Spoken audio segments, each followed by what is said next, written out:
ಕನಕಪುರ ನೂತನವಾಗಿ ಆಯ್ಕೆಗೊಂಡಿರುವ ಬಿಜೆಪಿಯ ಸಂಸದ ಡಾಕ್ಟರ್ ಸಿ.ಎನ್. ಮಂಜುನಾಥ್ ಗೆಲುವಿನ ಹಿನ್ನೆಲೆಯಲ್ಲಿ ಇವರ ಅಭಿಮಾನಿ ಜೆಡಿಎಸ್ನ ಕಂಚನಹಳ್ಳಿಯ ಮಂಚೇಗೌಡರು ಕಬ್ಬಾಳಮ್ಮನವರ ಸನ್ನಿಧಿಯಲ್ಲಿ ಹರಕೆ ಪೂರೈಕೆ ಪೂಜೆಯನ್ನು ಸಲ್ಲಿಸಲಿದ್ದಾರೆ. ಕಂಚನಹಳ್ಳಿ ಗ್ರಾಮದ ಮಂಚೇಗೌಡರು ತಮ್ಮ ನೆಚ್ಚಿನ ನಾಯಕರಾದ ಡಾಕ್ಟರ್ ಸಿ.ಎನ್. ಮಂಜುನಾಥ್ರವರು ಲೋಕಸಭಾ ಚುನಾವಣೆಯಲ್ಲಿ ಗೆಲುವು ಸಾಧಿಸದೆ ಕಬ್ಬಾಳಮ್ಮನವರ ಸನ್ನಿಧಿಯಲ್ಲಿ ಹರಕೆ ಸಭೆ ಮಾಡುವ ಹರಕೆಯನ್ನು ಹೊತ್ತಿದ್ದರು.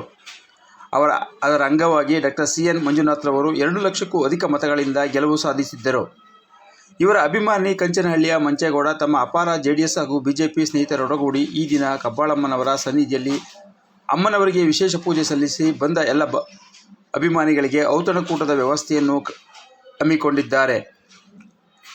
ಜೆಡಿಎಸ್ನ ಮುಖಂಡರಾದ ಗೇರಹಳ್ಳಿಯ ರಾಜೇಶ್, ಕಂಸಾಗರದ ರಮ್ಯಾ ಸ್ವಾಮಿಗೌಡ, ಕುರುಬಳ್ಳಿಯ ರಾಜೇಶ್, ಯಗ್ನೂರಿನ ಪಟೇಲ್ ರಮೇಶ್, ಕನಕಪುರ ತಾಲೂಕು ಜೆಡಿಎಸ್ ಅಧ್ಯಕ್ಷ ಬಿ. ನಾಗರಾಜು, ಚಿನ್ನಸ್ವಾಮಿ, ಮಾಜಿ ಅಧ್ಯಕ್ಷ ಜವನಂದೊಡ್ಡಿ, ಸಿದ್ದಮರಿಗೌಡ, ತಿಮ್ಮೇಗೌಡ,